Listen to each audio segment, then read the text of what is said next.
Alright, I want to talk about how I plan my project. This is not about specs or what the crane project does and the explanation of each and every part of the project. This is more like how I did this, how I planned it, and how I made the core decisions, which makes my project what it is. So, right, I planned it on this platform called Milano. It's basically where I have all of my planning, and I have divided it into, it's basically a big board. This is a project, and then inside that big board, the project, is smaller boards. If you click on that, go back here, I go back to the main one. Each part has its own planning, has its own set of instructions and decisions about what this does. Like, for example, if we go to the chassis, it's basically a mini car which the body sits on top of. Then you can see that I did some designing decisions and I planned out how I'm gonna assemble the chassis, all the basic stuff. Without this, I probably wouldn't have been able to plan my project or been able to do my project as well as I did it. Every time that you are making a project, make sure you plan and you write down the decisions of your project before you are going to start making it. It's very important, and it's something that I did, and it's something that I improved on from my previous projects because I didn't plan very well before, but now this is a lot better.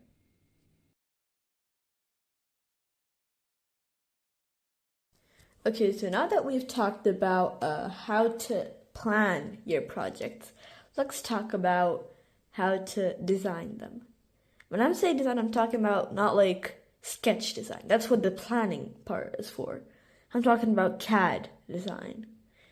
Now, not everyone needs a CAD design to come up with a design. For example, in woodworking, yeah, people do use CAD in woodworking, but some people don't even need to use CAD in woodworking.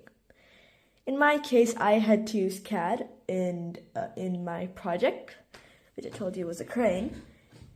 And I used this platform called Tinkercad, which my teachers had recommended to me. Thank you very much. And it's basically a very simplified version of real CAD. I wouldn't call it a real CAD software at all. For people who don't know what a CAD software is, it's basically a place where you can make a digital version of stuff. Like, for example, you can design this, but in the CAD software. So, here I have my 3D model of my crane. I had come up with this well before I started the actual design. And I think I did a pretty good job in designing how it's supposed to be. But of course, I didn't think about how many iterations I had to do. So each and every part, each time I 3D printed it, I had a second iteration of it. Simply because the design wasn't good enough. You can never have a good design the first try, unless you're really, really good at it. So, some specs of my crane. This is just a digital version of it. I'll be showing you the real version of it in a minute. Right, so there are 2 wheels at the base, and then there's like this caster ball bearing. Let me just, caster wheels right there. Those are caster wheels. So I used these instead of like a turning mechanism, because those take up a lot of space. But here I can just have 2 wheels and a caster ball, and then I can have full range of movement every single side. So you can go up, down, left, right. But if I had a full 4-wheel car, I need a turning mechanism, which I did not have. So I did 2 wheels with a caster ball instead.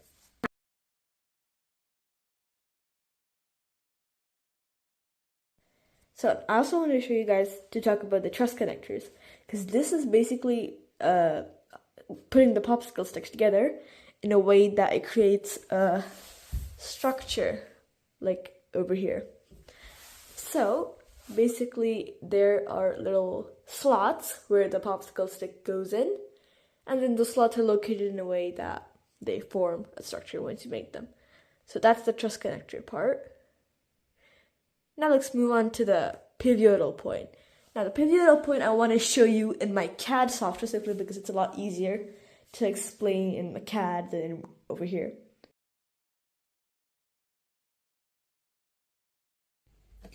So this is how pivotal point works. It is made up of two pieces.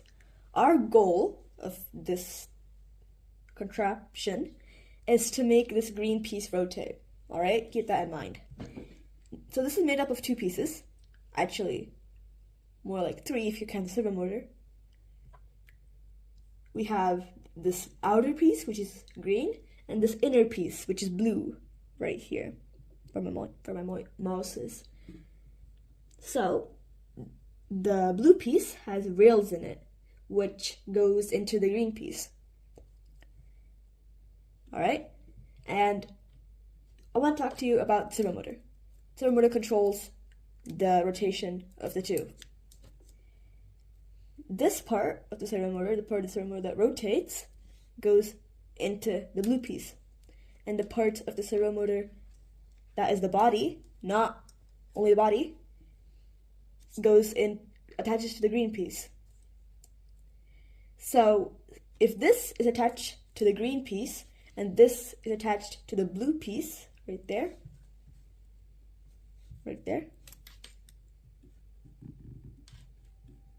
that blue piece, then when we turn on this, the blue piece rotates, right? That's what's going on here. So I think I need to explain how the pivotal point works a little bit more, because I don't think that's very clear. Right, so the body is attached to the green piece, and the shaft is attached to the blue piece. So if the green piece is fixed in place, and we turn on the servo motor, the blue piece rotates, right? Just imagine the blue piece is here. Anyways. But if the shaft is held in place, if I hold the shaft, the green piece rotates, right? Like that. That's exactly what's going on here. The blue piece is held in place, and the green piece is rotating.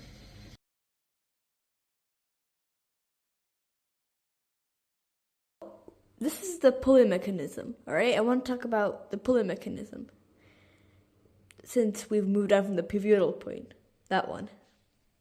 So the pulley mechanism consists of two DC motors and one ring, right? And these two DC motors have a wheel attached to it.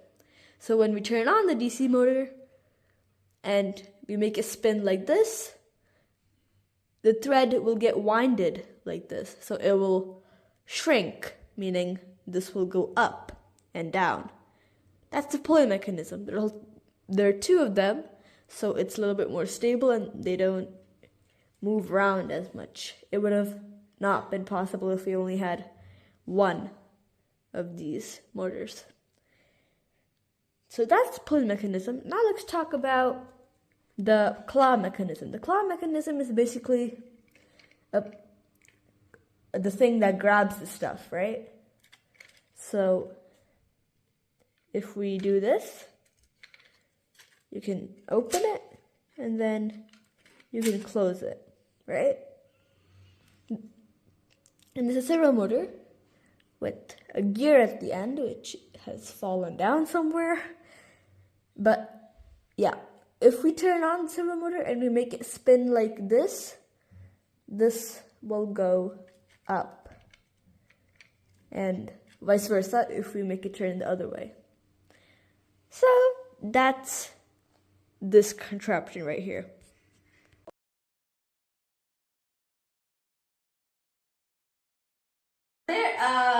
I just finished programming everything and then setting up everything. Now I want to show you a demo of all of the stuff working together. So just a quick recap on each of the parts. So the pivotal point right here, it's basically a horizontal movement that can do stuff like that and that. My wheel came off. Now we have the car, the base chassis. Basically, it's an acrylic chassis. which on top is the vertical pillar, and on the chassis is basically a tiny car, so you can control with the DC motor, and 220 motors specifically. And now here we have regular DC motors, the yellow one, and they're attached to the thing. So after the pulley, there's a claw over here. This is basically the thing that grabs whatever you want to grab. Of course, it can't be too big like my phone. I mean, it can, but yeah, you'll see in the demo. And then you have a servo motor, which controls it going up and down. And it basically, yeah, servo motor turns every time. Yeah, so it'll work a lot better if we manually control it in the app, but if I do it like this, then it will happen. It's all okay. Yeah, that's the claw, and that's the whole thing. Also, I wanna, there's a counterweight over here. It's a 500-gram weight, because this is gonna weigh about as much as this, and without this it would just fall over. So yeah. Also, I wanna, before I start the demonstration, I wanna give a big thank you to my father, because he helped me a lot throughout this project, and just in general, whenever I'm making stuff, he's a big help, and he guides me through the way. So yeah, big credit to him. I cannot thank him anymore. So now let's start our demo. So I'm gonna on the stuff. That's it, resetting. I'll connect it in my app. And it'll connect it in the other app. Okay, now it's all connected. Let's go pick up that ball. Oh, no, no.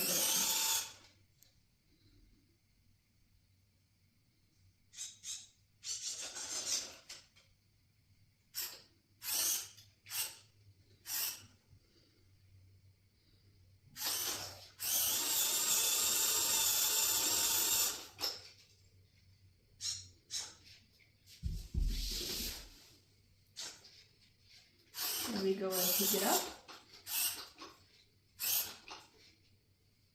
Okay. Now I'll open it. Okay.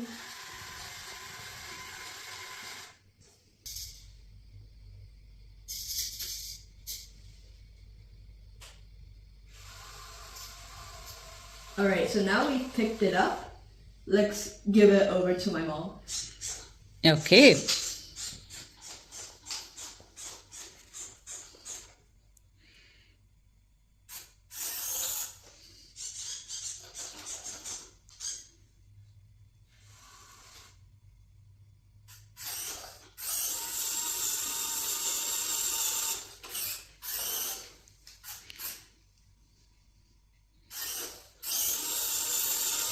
Here, Mm-hmm.